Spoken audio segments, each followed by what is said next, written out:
Bueno, buenas noches para todos. Em, Bienvenidos nuevamente a una sesión más de nuestro Jueves del Residente de la Asociación Colombiana de Hernia. El día de hoy vamos a hablar de un tema em, de la patología herniaria inguinal. Vamos a abordar los abordajes abiertos de las hernioplasties inguinales.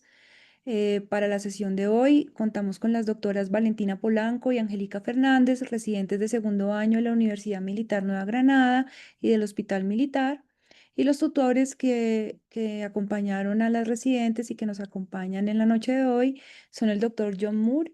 Él es cirujano general de la Pontificia Universidad Javeriana del Hospital de la Samaritana, Gastrointestinal Fellowship de la Universidad de Illinois, director del Centro de Cirugía Ambulatoria de Bogotá, y el doctor Adolfo Orea Andrade, cirujano general de la Universidad de Zulia, en Maracaibo, Venezuela, con una certificación en cirugía general de Chile y actualmente como cirujano general de la Clínica Tarapaca de Iquique, en Chile. Entonces, bienvenidos a todos y adelante, Angélica o Valentina, con la presentación. Listo. Buenas noches a todos. Pues ya nos presentaron. El día de hoy vamos a revisar el técnicas abiertas de abordaje para el reparo de hernias inguinales. Mm, Nuevamente, pues agradecer a nuestros dos tutores, el doctor Brea y el doctor Moore, que pues estuvieron atentos todos estos días orientándonos frente al manejo de este tema. Básicamente, nuestra revisión va a constar de cuatro partes. El día de hoy vamos a abordar las dos primeras, que van a ser procedimientos quirúrgicos disponibles y aplicabilidad y complicaciones asociadas a técnicas abiertas. La próxima sesión se va a tratar pues las otras partes.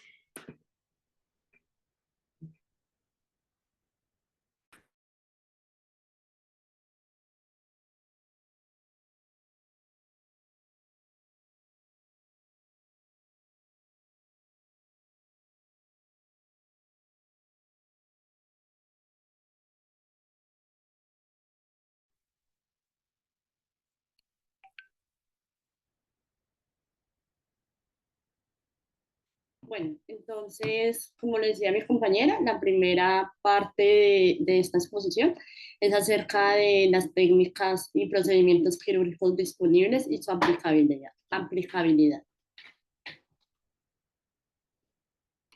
Entonces, como una introducción, las hernias inguinales hacen parte de aproximadamente el 75% de las hernias de toda la pared abdominal. La probabilidad de que una persona a lo largo de su vida presente una hernia inguinal va a ser de aproximadamente en hombres del 27 al 43% y en mujeres de un 3 a un 6%. En cuanto pues, a la revisión de la literatura, se menciona que hay múltiples técnicas quirúrgicas para las hernias inguinales y que en todo pues, inició en el antiguo Egipto.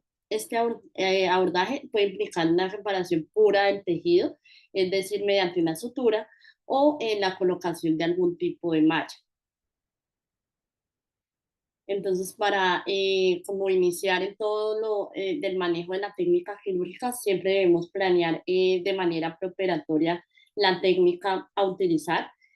La idea de hacer eso es poder disminuir las complicaciones perioperatorias y de esa manera pues, mejorar los resultados de nuestros pacientes. Siempre tener presente que hay unos factores de riesgo que pueden ser modificables en el paciente, como puede ser el manejo del estreñimiento crónico y también, por ejemplo, el tratamiento de la tos crónica. También hay estudios que han asociado el consumo de la nicotina a una mala cicatrización y que haya probabilidad que aumente la recurrencia de las hernias.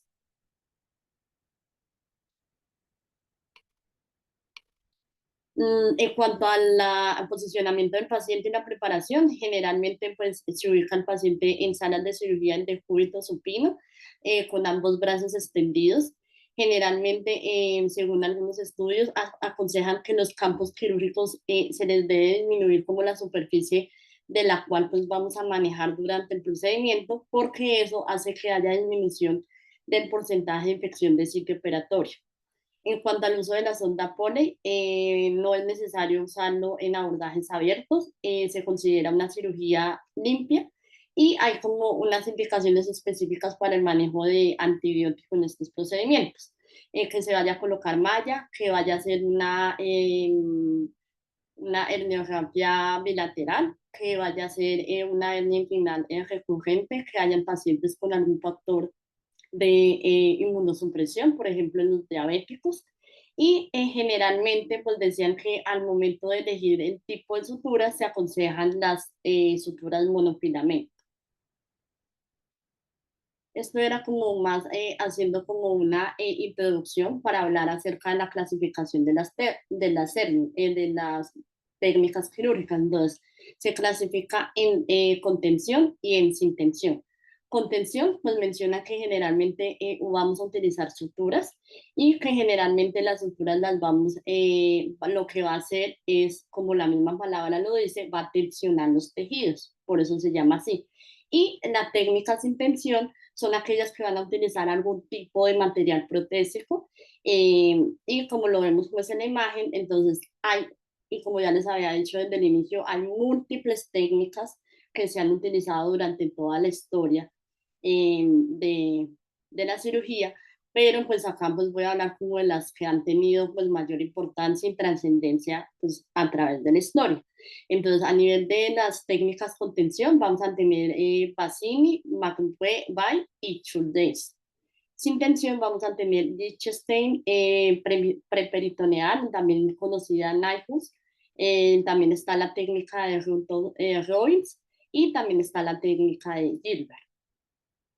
Entonces, como ya les hemos mencionado, en la segunda sección vamos a hablar como de la técnica quirúrgica tal como es, pero pues en esta parte de la exposición vamos a dar como unas generalidades de cada técnica. Entonces, en cuanto a la técnica de Bassini, generalmente en el año 1884, Edward Bassini hizo la primera hernia inguinal con su nuevo método.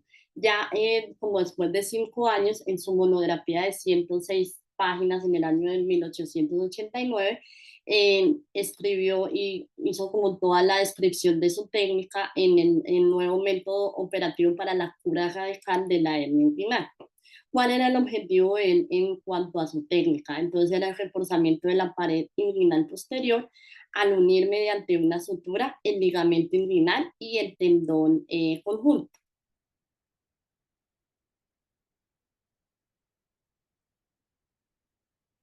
Ya en cuanto a la técnica de McVeigh, se caracterizan por suturar el tendón conjunto al ligamento de Cooper. Generalmente está indicada en las hernias que se asocian a un daño completo de la fascia de la pared inguinal posterior, generalmente en una hernia inguinal indirecta grande, una hernia directa, una hernia femoral o una hernia recurrente. En cuanto a la técnica de Churdice, entonces también es conocida como la reparación canadiense. Fue realizada por primera vez por Edward Churdice en 1936, la cual ha tenido múltiples modificaciones y dice que una de las modificaciones fue en 1952. Generalmente esta técnica se caracteriza porque no usa ningún material protésico y va a seguir un criterio de referencia en cuanto a la reparación del tejido puro para la hernia inguinal. Como les decía al inicio, entonces generalmente estas técnicas lo que hacen es el uso de suturas y hacen que haya tensión en cuanto al tejido. ¿Qué es lo que dicen los estudios? Menciona que generalmente al crear esa tensión en los tejidos es donde hay la probabilidad que aumente el porcentaje de recurrencia en cuanto a las hernias inguinales. En lo que estuve revisando en cuanto a técnicas en pediatría, entonces generalmente no se indica la reparación con material protésico. Eso es debido como a la justificación que ellos hacen, es que hay como un envejecimiento en cuanto al material de la malla y adicionalmente por el crecimiento del paciente pediátrico, dice que puede haber como que al crecer el paciente y al que la malla quede, haya un encogimiento, puede haber áreas que empiecen a quedar libres de la malla y puedan pues volver a presentarse en la hernia inguinal. Generalmente en las técnicas en pediatría se menciona la ligadura alta de saco herniario y también se menciona la técnica de Marcy. En cuanto a lo que encontré en cuanto a indicaciones de uso de malla en pediatría, entonces se menciona que, por ejemplo, en síndromes genéticos, en donde haya alguna alteración anatómica de la pared abdominal, que se podría pensar en usar la malla, y también cuando hay unas hernias pues de gran tamaño. Entonces, para hablar como algo de las técnicas en pediatría, entonces tenemos la técnica de la ligadura alta del saco, que como se pues, ve en la imagen, consiste en ligar el saco herniario al nivel más cercano posible del anillo inguinal profundo. Se hizo un metaanálisis en el 2015 que mencionaba que generalmente esta técnica podía producir mayor dolor postoperatorio, pero pues al compararlo con otras técnicas no se dieron, o sea, no hubo ninguna diferencia en cuanto a otras complicaciones posoperatorias con otros procedimientos. En cuanto a la técnica de Marcy, entonces fue una técnica hecha por Orlando Marcy. Generalmente su contribución no fue muy destacada pues en ese momento cuando él la describió, porque se dio en un momento en donde había un periodo muy conflictivo en la cirugía y había mucha controversia. Generalmente esta técnica se caracteriza porque hay una reducción del saco herniario sin necesidad de abrirlo y se va a suturar el anillo inguinal profundo. Él generalmente él fue estudiante del doctor Lister, entonces al ser estudiante de él, como que perfeccionó todo lo de la sepsia y la antisepsia y pues lo incluyó en su técnica quirúrgica y además hacía como énfasis también al uso de Calhoun para la sutura. Ya en cuanto a técnicas sin tensión, entonces encontramos la técnica del doctor Irving Lichtenstein. Generalmente dice que es una técnica que como que cambió el concepto del paradigma de la reparación tradicional a la reparación moderna, que ya es la colocación de malla, desde un punto técnico, fisiopatológico y organizativo. Generalmente, ¿cuál es el objetivo de esta técnica? Era reparar la pared posterior con la colocación de malla. Y generalmente la técnica original fue hecha en base a fijar la malla con sutura absorbible para de esa manera evitar el desplazamiento de la malla. En la técnica de Nyhus, entonces consiste en la reparación mediante vía preperitoneal. Se propuso el uso de una prótesis peritoneal para tratar hernias hace más de 50 años.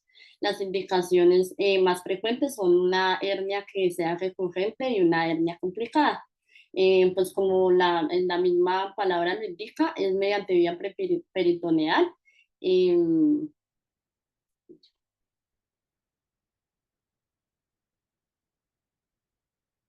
En cuanto a la técnica PHS, también fue pues, formulada por el doctor Arthur Gilbert.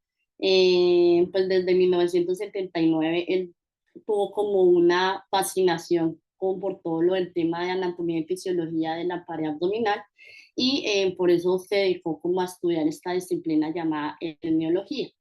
En cuanto a cómo se observan en las imágenes, entonces es la reparación de la hernia mediante una bicampa que se llama sistema de Erjan Prolene, en la que vamos a encontrar dos mallas.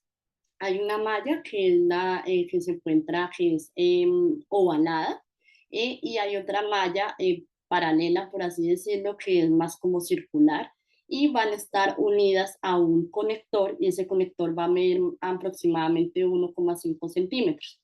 Generalmente, ¿cuál es el objetivo de esta malla? Es que se va a ubicar posterior y anterior a los músculos. En cuanto a la técnica de Robbins, entonces es una técnica en la cual se va a combinar un tampón y una malla. Según pues, los artículos menciona que es una técnica que es muy fácil de hacer, que es sencilla y generalmente pues las indicaciones principales va a ser la hernia inguinal primaria y la recurrente. Entonces, una pregunta que nos surgió es, bueno, ¿y cómo debemos elegir la técnica? Entonces, generalmente nos basamos como de acuerdo a varios factores. Pero primero que todo, el paciente. Y era como les mencionaba inicialmente, tenemos que evaluar como todas las comorbilidades, la edad, por todo lo que les mencionaba de las técnicas que se usan. Acordarnos que generalmente, por ejemplo, en niños no se va a usar la malla generalmente. Entonces es como tener eso presente en la edad, las comorbilidades y también obviamente pues la opinión del paciente, qué es lo que desea. También pues mencionaban en los artículos que influye mucho pues el tema estético a nivel de pues de las técnicas quirúrgicas. El tipo de hernia, entonces pues saber que a veces uno puede de pronto visualizar o palpar un tipo de efecto herniario, pero claramente cuando ya está de manera intraoperatoria en el procedimiento ya a veces el defecto ya se ve que es mucho más amplio. Entonces a veces también intraoperatoriamente uno tiene que aprender cómo manejar y a decidir cuál es la mejor técnica para el paciente. Otro factor que mencionaban en el artículo era también pues el factor cirujano. Entonces generalmente de acuerdo pues a cada universidad, generalmente tenemos más exposición o no a ciertos tipos de técnicas quirúrgicas.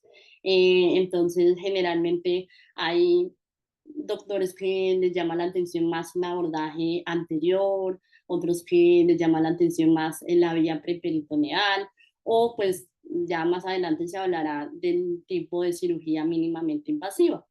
Entonces también es un factor importante, sin embargo mencionaban que generalmente la técnica quirúrgica abierta es un método que es muy fácil de aprender, que la curva de aprendizaje generalmente comparándolo con la laparoscópica es mucho más pronto que se haga esa curva en el cirujano pues joven o nuevo. Y en cuanto al factor también economía, tener presente pues que no todos los lugares vamos a tener de pronto todos los dispositivos de, por ejemplo, de la cirugía mínimamente invasiva o pues tampoco todo el tipo de mallas. Entonces, tener todos esos factores es como lo que debemos tener presente en cuenta con cada paciente para elegir una adecuada técnica. Bueno, ya como pues estamos hablando de técnicas quirúrgicas abiertas, me llamó la atención este artículo que hablaba como más cuáles serían esas ventajas de yo hacer un procedimiento abierto. Entonces, pues ya les había mencionado algo, que generalmente la curva de aprendizaje de la paroscopia es más larga, que la técnica abierta es mucho más fácil de enseñar, generalmente no necesita material costoso ni equipo especializado aparte de pronto pues, de la malla, y que hay técnicas que no lo mencioné, pero que hay técnicas que también se pueden usar de manera con anestesia local. Aunque pues hay estudios y hay que tener presente que para poder usar una anestesia local, lo que mencionan es que el cirujano debe tener un excelente conocimiento de la anatomía y pues lo que mencionamos, hacer una adecuada curva pues para hacer ese abordaje de una manera adecuada.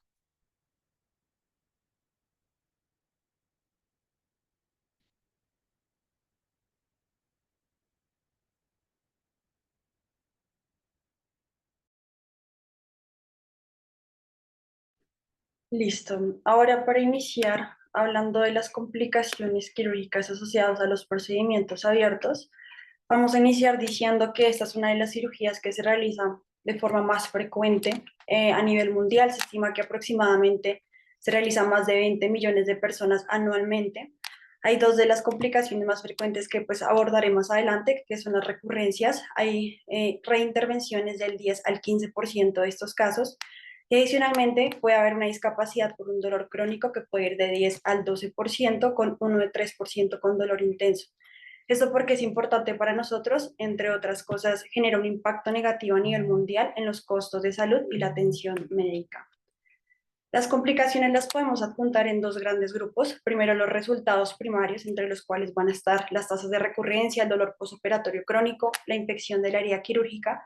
Y también tenemos unos resultados secundarios que pueden ser la disfunción urinaria, sexual, hematomas, seromas, lesiones viscerales y vasculares, complicaciones postoperatorias tardías que no se adjuntan pues, en los grupos anteriores, y la mortalidad. La mortalidad se ve más asociada en los casos en los cuales va a haber cirugía emergente y muchas veces está secundaria pues a las comorbilidades que puedan tener los pacientes. Esto porque es importante, los resultados secundarios nos ayudan a hacer estudios y poder determinar la tasa de éxito y el valor de la técnica quirúrgica. Para iniciar hablando, traigo a colación pues este artículo que fue publicado del Colegio Americano de Cirujanos en el 2011, en el cual hay una población de 1.034 pacientes que fueron tomados pues de las bases de Boston entre los años 2001 y 2009, los cuales fueron llevados a una técnica de corrección de hernia vía abierta por urgencia versus selectiva. La urgencia se determinó pacientes que tuviesen dolor agudo, encarcelamiento, obstrucción intestinal, estrangulación o peritonitis.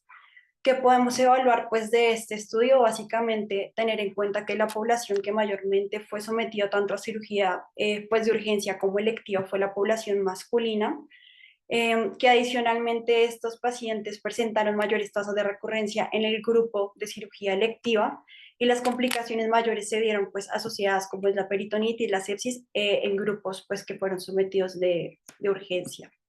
¿Qué podemos establecer pues en este artículo? Básicamente que la edad, las hernias femorales, escrotales, las hernias inguinales recurrentes se asocian con un mayor riesgo de cirugía pues emergente y que adicionalmente la reparación de estas hernias puede conllevar a una mayor morbilidad y una menor supervivencia de los pacientes.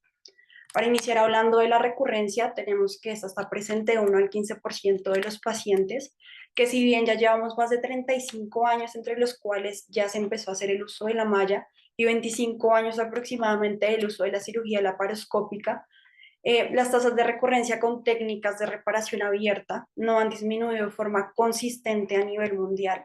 Traigo a colación un estudio que se hizo en el 2014, en el cual se logró establecer una tasa de reintervención con técnica de Liechtenstein de 2,4% y de cirugía laparoscópica del 3,3%.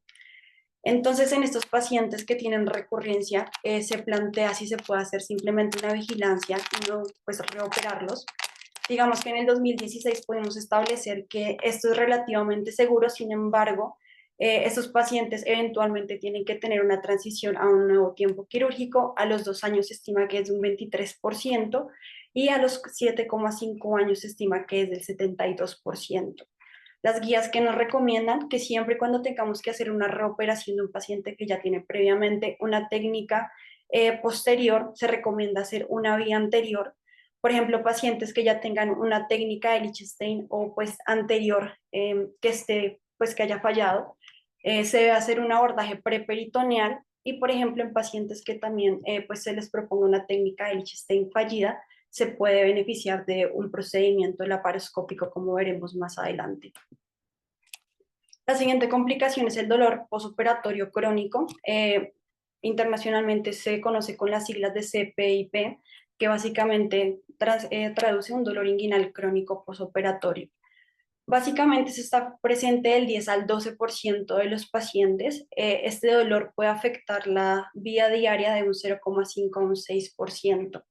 Frente a la definición, digamos que no hay como algo establecido, simplemente hay dos criterios que son importantes que debe cumplir. Primero, que este dolor debe estar presente por más de 3 meses. Y segundo, que el paciente refiera que hay una alteración en la calidad de vida secundario a este dolor. Hay unos factores de riesgo que nos hacen pensar que los pacientes tienen pues mayor pues tasa de que puedan presentar dolor postoperatorio crónico. En cuanto a los riesgos preoperatorios, tenemos los pacientes que son jóvenes del género femenino, que por ejemplo también tengan niveles de dolor altos, también pues algunos factores psicosociales frente al optimismo, las actividades que tengan. Si el paciente tiene una hernia recurrente, tiene mayor riesgo de tener dolor postoperatorio. También se ha podido establecer que hay una predisposición genética para este dolor. Adicionalmente tenemos algunos factores de riesgo perioperatorios, por ejemplo, está pues el cirujano, que no es un cirujano que sea muy experto, que no esté dedicado pues a un centro de hernias, Las técnicas abiertas se han asociado con mayor dolor postoperatorio crónico, también el tipo de malla, como ya habíamos visto previamente en distintas charlas. Las mallas que son de alta densidad tienen mayor riesgo de generar este dolor postoperatorio, la forma en que se fijan. Y adicionalmente, algo que es muy importante frente a las técnicas que son abiertas vía anterior es que tenemos que tener cuidado con el nervio ilioinguinal, y ahorita les comentaré algo más de eso. Frente a los factores de riesgo posoperatorios, pacientes que hayan presentado hematomas, infecciones, que hayan tenido mal control del dolor en el posoperatorio inmediato y que, por ejemplo, también tengan una disfunción sensorial a nivel del canal inguinal, van a tener riesgo de generar este dolor posoperatorio crónico. Entonces, el abordaje preperitoneal abierto posterior va a tener una ventaja, como lo veremos en la siguiente charla, y es que va a evitar la inguinodinia por lesión de los nervios ilioinguinal o el genito femoral, que pues ocurre con frecuencia en los abordajes anteriores. ¿Qué es importante tener en cuenta en estos pacientes? Básicamente, tener la anatomía presente, saber dónde están los nervios ilioinguinales, iliopogástrico y los genitofemorales. El cirujano idealmente debe reconocerlos durante el tiempo quirúrgico. También se ha propuesto lo que es como profilácticamente una resección del nervio inguinal. Sin embargo, no ha demostrado ningún beneficio para el dolor posoperatorio crónico y a su vez sí ha generado pues que haya una pérdida sensorial a nivel del canal inguinal. También dentro de este espectro está la pubalgia y la orquialgia. Básicamente algunas consideraciones frente a este dolor que nos dan es que al momento de fijar la malla no se recomienda fijarla al pubis, que era algo que ocasionalmente se hacía, dado que pues el pubis tiene periósteo, está bastante inervado y eso puede condicionar a que el paciente tenga un dolor crónico. Frente al manejo de estos pacientes, es un equipo multidisciplinario. Este manejo se debe tener mínimo 6 meses, entre los cuales vamos a tener intervenciones farmacológicas. Los estudios han mostrado el uso de neuromoduladores, gabapentina, pregabalina, adicionalmente el uso de antidepresivos tricíclicos y pues de inhibidores selectivos de la recaptación de la serotonina. Adicionalmente, pues algunas intervenciones como pueden ser los bloqueos nerviosos y ya como última instancia se plantea la neurectomía en pacientes que pues no presenten mejoría clínica con los anteriores abordajes. Frente a la retención urinaria, tenemos que está presente del 1 al 20% de los pacientes. Hay varios factores de riesgo, entre los cuales tenemos el uso de anestesia general o regional. Se estima que el uso de la anestesia general puede hacer que esta tasa aumente hasta el 22%. Adicionalmente, otros factores de riesgo como la sobrehidratación con líquidos intravenosos, cuando son hernias bilaterales, pacientes que tengan un índice de masa corporal aumentado, el uso de opioides de edad avanzada, pacientes que pues ya previamente tengan síntomas prostáticos y en un tiempo operatorio prolongado. La siguiente cuestión es, a todos los pacientes se les beneficia la colocación de una sonda vesical. Entonces los estudios han demostrado que hasta en abordajes laparoscópicos no es obligatorio la colocación de esta sonda. Y hay una indicación relativa de colocación en pacientes que ya previamente tengan pues un procedimiento quirúrgico a nivel de la próstata. Otra de las complicaciones que podemos tener es la disfunción sexual, función hormonal, testicular y la orquitis isquémica. Entonces, esto puede estar presente del 5 al 7% de los pacientes y las alteraciones en la fertilidad por el daño o la lesión del deferente pueden estar presentes en el 1%. Estas complicaciones se ven más que todo en las técnicas abiertas al momento en el que manipulamos el cordón espermático y siempre va a existir el riesgo de daño de la arteria o de la vena espermática que puede condicionar a una isquemia testicular o a una orquitis isquémica como tal. Frente a los hematomas y algunos incidentes vasculares perioperatorios, digamos que tienen menor incidencia de formación de hematomas en cirugía laparoscópica versus abierta.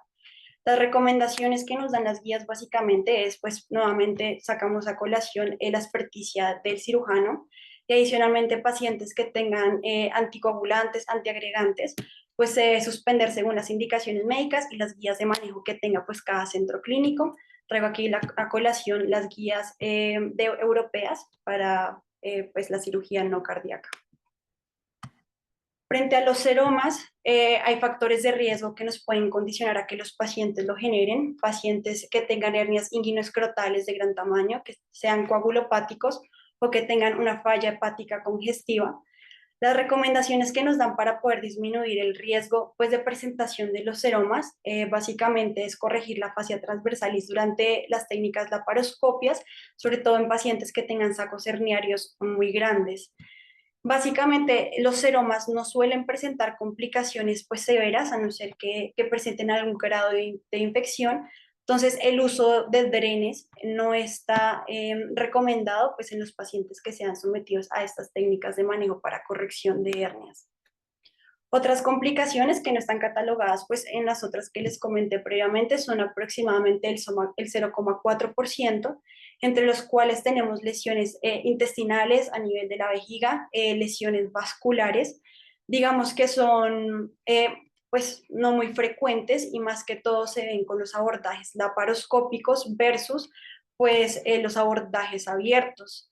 Adicionalmente, también podemos tener complicaciones pues, en las mallas, que digamos que eso ya es un tema bastante amplio. Básicamente, puede haber una migración de la malla hacia la cavidad abdominal, hacia el intestino, la vejiga o el escroto. Adicionalmente, pues si esta malla está en contacto con las asas intestinales, puede haber adherencias, puede generar obstrucciones intestinales y también recordar pues la infección de la malla, que eso es una complicación que pues es bastante temida en cuanto pues estos pacientes. Frente a estas infecciones, digamos que hay unos factores de riesgo que se han podido establecer, pacientes que tengan un índice de masa corporal elevado, que adicionalmente tengan diabetes mellitus, que sean, que fumen, que tengan un tabaquismo activo pesado, pacientes que tengan algún tipo de inmunosupresión, que tengan una exposición de la malla tal vez por algún tipo de licencia, y pacientes que presenten un seroma infectado. Básicamente, esto es un algoritmo muy general, digamos que no podemos entablarlo solo en el manejo de hernias a nivel pues, de la región inguinal. Básicamente hay varias propuestas de manejo frente a pacientes en los cuales se les infecta la malla, inicialmente pues el manejo antibiótico de amplio espectro, también pues hacer cultivos, hacer lavados. Actualmente también hay varios estudios frente al uso de presión negativa y finalmente, pues está el retiro de esta en caso tal de pues, que el paciente no responda como tal. ¿Qué conclusiones podemos tener básicamente para esta primera sesión? Primero, pues que el conocimiento de la anatomía pues de la región inguinal es clave para reducir las complicaciones y mejorar los resultados postoperatorios de los pacientes. Segundo, que pues las opciones de reparación de las hernias inguinales abiertas deben adaptarse a las necesidades y factores de riesgo de cada paciente y que se debe tener conocimiento de las complicaciones asociadas a estos tipos de procedimientos, las formas de prevenirlos, los factores de riesgo y el manejo. Básicamente, esta era como la primera parte de nuestra charla. La siguiente vamos a tratar como tal las técnicas quirúrgicas de vía abierta y la aplicabilidad y efectividad de las técnicas quirúrgicas. Gracias a todos.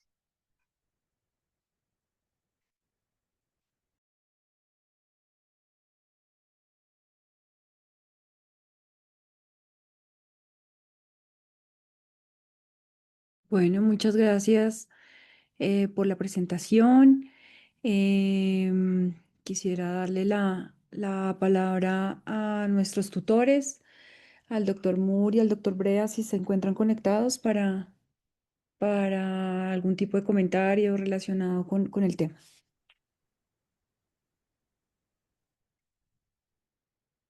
Buenas noches. ¿Empiezo o seguimos con nuestro invitado internacional? Adelante, doctor. Bueno, pues primero felicitar a las doctoras Angélica y Valentina. Nos han hecho una muy interesante revisión de lo que son, pues digamos, las más importantes de las técnicas abiertas para la resolución de las hernias inguinales.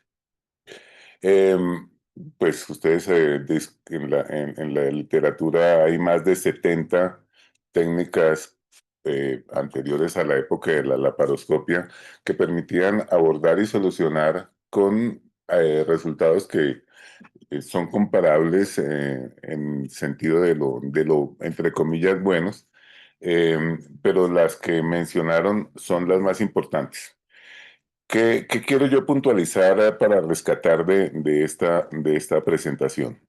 Hoy en día, pues hemos estado muy presionados por pues, toda la tendencia de hacer cirugía mínimamente invasiva. La cirugía laparoscópica, pues obviamente tiene un gran espacio y cada vez se están haciendo más procedimientos de hernia por laparoscopia, pero pues obviamente tenemos que reconocer que es una técnica que tiene una curva de aprendizaje que es bastante más compleja que el de la mayoría de las técnicas abiertas, que es más costosa y que al final, a diferencia de muchos otros procedimientos quirúrgicos, en cuanto al resultado final, no termina ofreciendo grandísimas ventajas con relación a las técnicas que se han venido realizando de manera tradicional, y es sobre lo cual yo quiero hacer énfasis.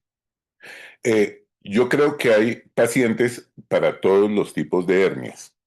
Em, yo quiero empezar pues lo que mencionaron, las hernias del niño que usualmente se dan por una persistencia del conducto peritoneo vaginal en las cuales no hay ninguna distorsión, no hay ninguna alteración de la pared abdominal como tal, pues no ameritan hacer una intervención mayor, hacer la ligadura alta del saco y con esa reducción los niños, pues obviamente tienen suficiente y se mejoran. Para los pacientes que tienen, de acuerdo a las clasificaciones que quieran, pero que no tengan distorsión de la anatomía, no tengan un ensanchamiento del anillo inguinal profundo, muy posiblemente la técnica de Marcy, eso ocurre mucho en pacientes jóvenes, ustedes entran, tienen una hernia inguinal, no hay distorsión de la pared, reducen el saco, con solo colocar un par de puntos en el defecto en B es suficiente. El resultado de eso es comparable a todos los resultados de otras técnicas que se hagan un poquito más adelante. Si uno sigue ya incursionando en procedimientos, en pacientes que tengan hernias más complejas, miren, me eduqué en el Hospital de las Samaritanas, soy cirujano del 88, y para el 88 en la Samaritana no le poníamos malla a ningún paciente. Tuve la fortuna de ir a la Universidad de Illinois y allá conocí al doctor Lloyd Nijus, doctora Angélica Nijus. Nijus debe ser otro, el doctor Lloyd Nijus, que era una persona muy especial. Acaba de hacer estaba, digamos, reforzando el tema de sus publicaciones en las cuales él tomó un concepto que pues era de muchos años atrás, de la ventaja de colocar una malla en el espacio preperitoneal utilizando el concepto de que de que la presión intraabdominal sostenía la malla contra la pared y servía para obviamente corregir la hernia.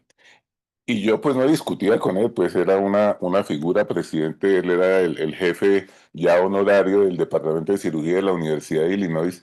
Yo le decía, doctor, él ya decía que a todos los pacientes que se operaban de hernia, había que ponerles una malla. Yo le decía, pues con el debido respeto, pues sí, yo le entiendo el cuento, porque él se soportaba sobre todo en que la principal causa de reproducción y de hecho de génesis de las mallas tenía que ver con las alteraciones que ya discutieron en alguna ocasión sobre las alteraciones en la formación del colágeno y todas esas cosas que tenían que ver un poquito más que el puro efecto mecánico y que tener una malla de refuerzo en la pared abdominal definitivamente iba a servir. Él decía que a todos los pacientes había que ponerles malla. Para ese entonces yo solamente había hecho Bassinis y McVeigh. Y cuando nosotros hacíamos Bassini en la Samaritana, teníamos unos resultados que son pues obviamente muy parecidos a los que refiere la literatura, con unas recidivas que nosotros creíamos que estaban entre el 2 y el 5%, aun cuando hay que reconocer que nosotros no hacemos seguimiento, o no hacíamos en ese entonces, seguimientos apropiados de los pacientes que nos permitieran afirmar eh, que las recidivas que teníamos nosotros o que el dolor crónico que teníamos era más o menos. Pero digamos que corregíamos la mayoría de los problemas. Yo creo que los pacientes que tengan una hernia inguinal clasificada como 2A, perfectamente se pueden corregir sin necesidad de una prótesis. No volvimos a hacer McVeigh, no volvimos a hacer McVeigh porque primero si ustedes se acuerdan de la anatomía, cuando ustedes pretenden bajar el transverso del abdomen o el tendón conjunto al ligamento de Cooper, están poniendo, sobreponiendo dos planos que no son coincidentes, definitivamente queda una gran tensión y es una hernia que es una corrección que es dolorosa y que tiene un buen número de recidivas.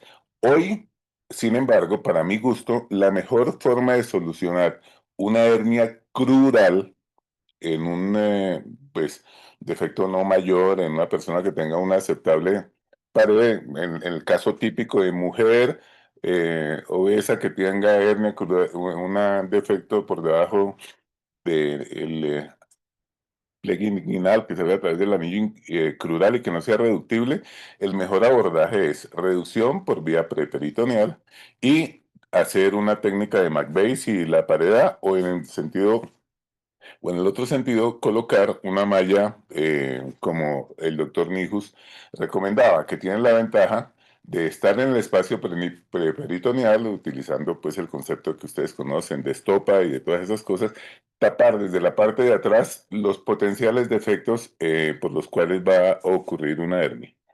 Ya después, cuando entramos en el plano de las mallas, es importante que todos sepamos que la técnica que más se utiliza en el mundo hoy es Liechtenstein. ¿Y por qué Liechtenstein? Porque si ustedes ponen riesgo-beneficio contra curva de experiencia, facilidad y disponibilidad de recursos, el procedimiento quirúrgico menos complejo de hacer es una corrección de Liechtenstein bien hecha. Pues ya ustedes verán todas las variaciones cada vez que ingresen con un instructor que, pues, que tenga sus preferencias, pero una malla anterior de Liechtenstein es la técnica más usada en el mundo porque es buena, porque no requiere grandes recursos, porque cumple, digamos, con todos los principios que se requieren. A mí personalmente me parece que es muy fácil un abordaje preperitoneal eh, con la técca el doctor Nijus. Entonces, ¿por qué, digamos, el resumen de esto?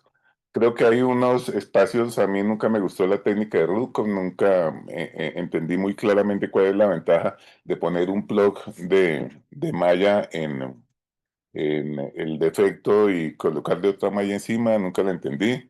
El PHS me parece que es una malla sobrediseñada en el sentido de que funciona muy bien, pero básicamente es utilizar una malla que tiene un dispositivo que queda en el espacio preperitoneal y el otro en la vía anterior, que pues se justificaría en la medida en que tuviera uno que una pared que no fuera lo suficientemente adecuada como para corregirse con solo una malla. La otra cosa que es muy importante es que yo creo que todos los pacientes que tienen componentes escrotales, que tienen que tienen hernias escrotales, se deben abordar por vía anterior, porque lidiar con los sacos herniarios en el escroto por vía preperitoneal o por vía laparoscópica, pues terminan siendo de complejidad mayor. En resumidas, yo quiero felicitar de nuevo a las doctoras porque pues obviamente nos hicieron una muy, muy buena revisión, pero quiero invitarlos a todos ustedes a no quedarse con una sola técnica, porque cada paciente eventualmente puede necesitar eh, o tiene indicación de una o de otras, incluso de alguna combinación que se les puede ocurrir, porque a pesar de que todos sabemos que hay muchas técnicas y que todas están descritas, con alguna frecuencia, particularmente en todo lo que tiene que ver con reproducciones, se encuentran uno paredes inguinales que dice, ¿y esto qué es? Y termina siendo una cirugía en la que al final nunca supo qué fue lo que hizo, pero que usualmente corrige las mallas. Nosotros terminábamos diciéndole que eso era monagas, todos ustedes saben qué quiere decir monagas, pero lo que les quiero decir es que es importante. Primero, tener en cuenta las condiciones del paciente. No tiene para mi gusto ninguna justificación que a un hombre joven con una hernia tipo 1 o 2, uno le vaya a colocar pues una corrección exagerada con malla, pudiendo haberla hecho sin colocación de malla. No se les olvide, las mallas, las prótesis ideales todavía no existen. Y otra de las complicaciones de las que nunca hablamos en esta sesión, por lo menos, son todas las complicaciones, más allá del dolor, que se pueden asociar a la malla y a todos los problemas complejos que puede generar el retiro de la malla. Pero digamos que por lo demás creo que el objetivo se ha cumplido, se ha hecho una revisión somera de cuáles son los tipos de correcciones que se pueden hacer por vía anterior o por vía preperitoneal abiertas sin malla y bueno, y bienvenidos. Yo sé que ya hay escuelas en las cuales no se usa una u otra técnica, pero en el centro donde nosotros estamos, pues todavía seguimos haciendo de todas las hernias abiertas y laparoscópicas, y si alguno algún día tiene interés en acompañarnos, pues con mucho gusto compartiremos algunas cosas. Nosotros creo que somos de los que todavía poquito, de los pocos que todavía hacemos Schuldeis. No se les olvide que la técnica de Schuldeis, bueno, Schuldeis fue un cirujano canadiense que hizo un par de aportes muy interesantes a la cirugía de la hernia. Lo primero fue que fue quien describió las técnicas de bloqueos de anestesia local para hacer las correcciones de las hernias. Y lo segundo, porque es que este señor ni siquiera hacía técnicas ambulatorias. Este señor se hizo muy importante para el ejército de los Estados Unidos, yendo a las casas de los soldados del ejército y haciéndoles cirugía de corrección de la hernia. En ese entonces todavía utilizaba suturas de alambre para poderlos operar y enviarlos al frente de combate. Em, pero la técnica de Schuldeis todavía sigue siendo, digamos, el gold estándar de las técnicas que se utilizan para hacer correcciones de las hernias sin colocar mallas. Y bueno, nosotros pues tenemos una experiencia importante que está a la disposición de todos los que quieran venirnos a acompañar algún día. Entonces, doctoras, pues muchas gracias por la invitación, reitero mi felicitación y creo que nos seguimos viendo la próxima semana con los temas de las hernias de la pared complicadas. Muchas gracias, doctor Moore. Doctor Erwin. Muy buenas noches para todos. Saludos a John, a la doctora. Yo quería hacer como los siguientes aportes. Mientras el doctor Moore hacía McVeigh, que hacía Bassini, en el hospital militar, desde el año 80 y algo, gracias a los conocimientos traídos por el doctor Escayón, se implementó la técnica de Schuldeis. Yo creo que es una de las instituciones del país donde más se utilizó el Schuldeis y se practicó con gran éxito, tal vez en el año 97, 98, en algún congreso de cirugía presentamos una serie de nosotros con los resultados de reproducción, siendo muy similares, no igual ni idénticos, pero sí muy cercanos a lo que se tenía con las estadísticas mundiales con la técnica de Schuldeis. A mí me parece que en este momento hay gran temor de las personas por los abordajes anteriores, porque creo que se han magnificado mucho los, se han magnificado mucho, perdón, prendo la cámara si se puede, se han magnificado mucho las complicaciones que sí son severas, pero desafortunadamente creo que cada día el conocimiento de la región inguinal a veces se ha ido olvidando. La charla de la semana pasada fue muy buena y pone al cirujano a imaginar los planos anatómicos que se deben seguir en una forma ordenada, con una técnica quirúrgica depurada para identificar adecuadamente los nervios y las estructuras que hay para evitar hacer daño. Entonces, el conocimiento de la región inguinal debe ser tan, tan profundo que no quepa la menor duda dónde se localizan los nervios, por dónde entran, por dónde salen. Y a pesar de que hay gente que dice que recomienda que los explore, muchas veces uno ni los ve, porque a veces son unos tractos muy, muy pequeños. Si uno se pone a buscarlos, muchas veces los termina lesionando más. La técnica del PHS, fue una técnica también que nosotros practicamos mucho hacia el final del año 98, 99, con muy buenos resultados.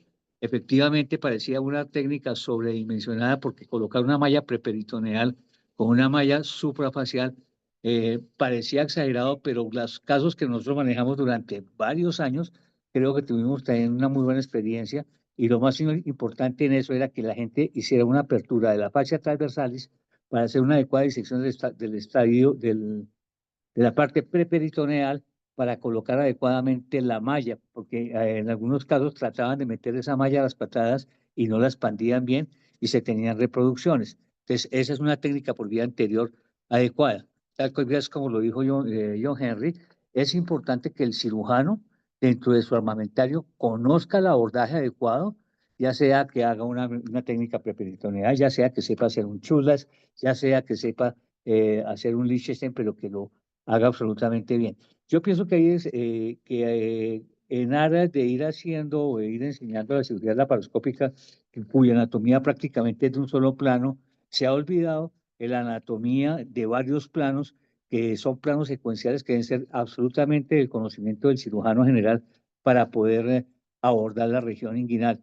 Y cuando uno la aborda con cuidado, con conocimiento de técnica, tal vez no digo que esté exento de no complicaciones, pero las complicaciones sí disminuye la arquialgia, disminuye la lesión nerviosa y cada día más cuando la gente, por lo menos en el hospital tratamos de enseñarles también la vida abierta con la mayor delicadeza posible para que no que le pierdan el miedo a esta vida anterior. Ese era mi comentario. Muchas gracias. Doctor, muchas gracias. No sé si se encuentra conectado el doctor Brea.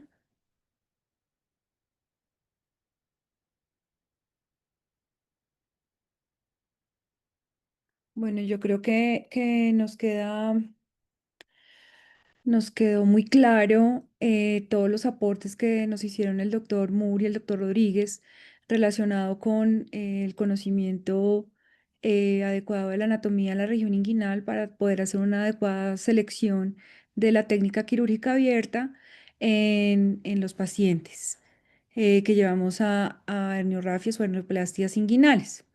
No sé si alguien más quiere hacer algún comentario, tenga alguna pregunta para que lo podamos resolver.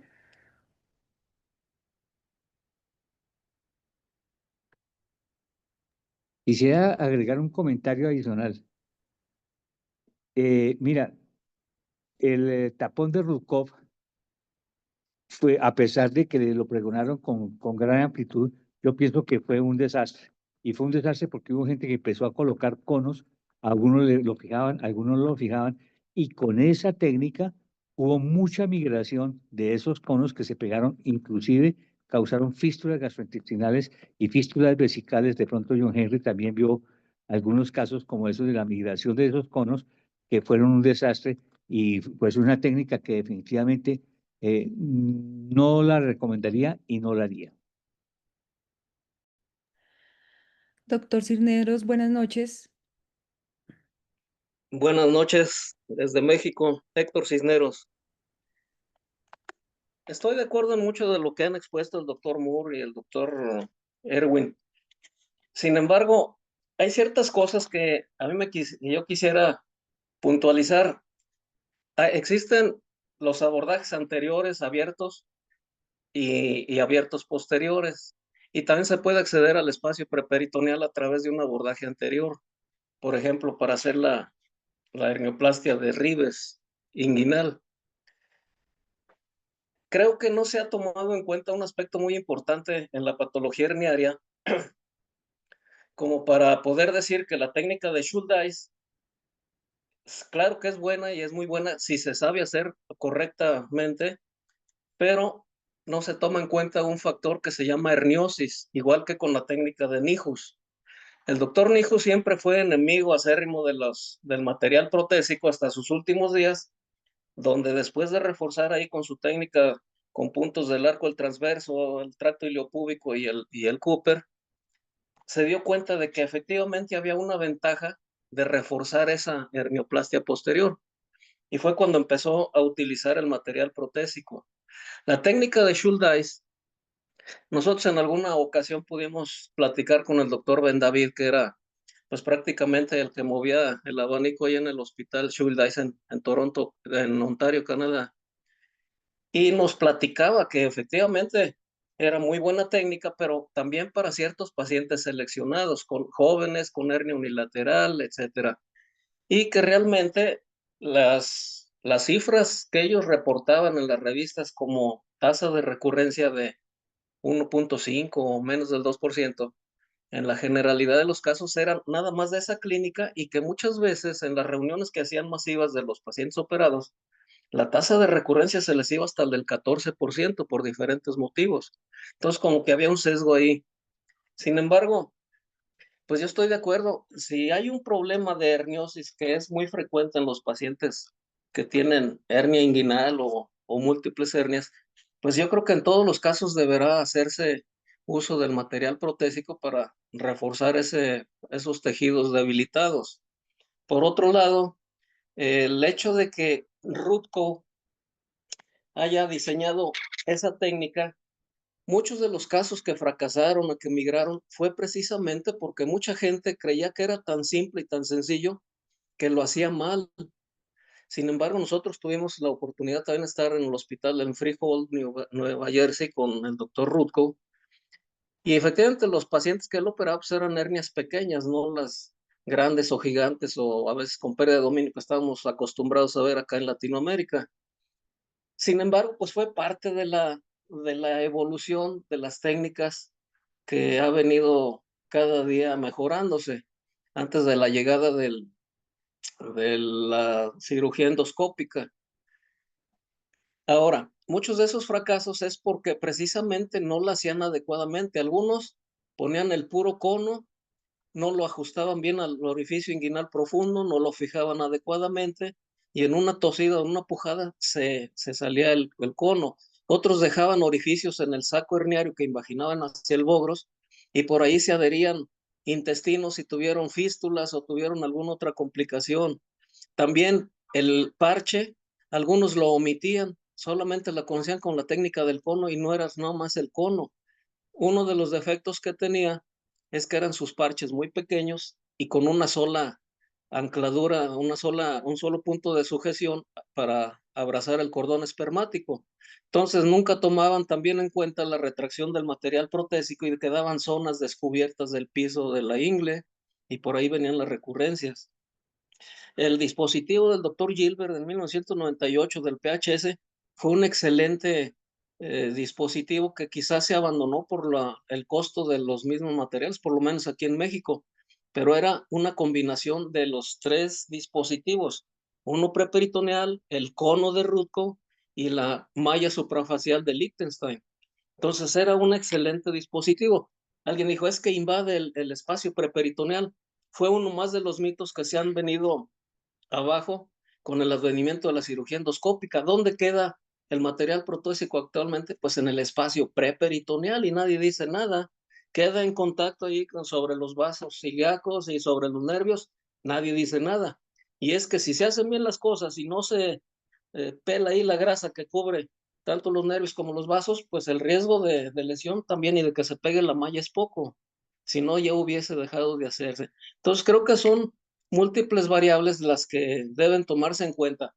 En cuanto a las complicaciones, ya para no hacer muy larga mi aportación, quiero decirles que el dolor, la inguinodinia crónica o incapacitante, la recurrencia y algunas otras complicaciones no son achacables o atribuibles a la técnica quirúrgica, sino al cirujano.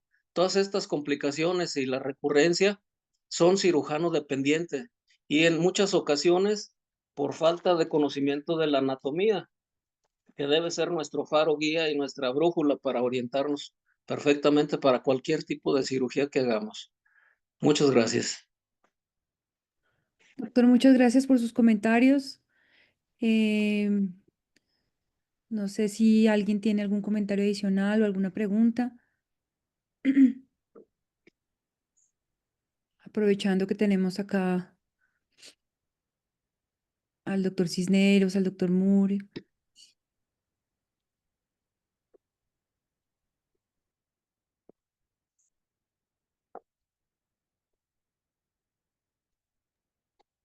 Bueno, si no tenemos más comentarios esta noche. Nuevamente, muchas gracias a nuestras expositoras el día de hoy.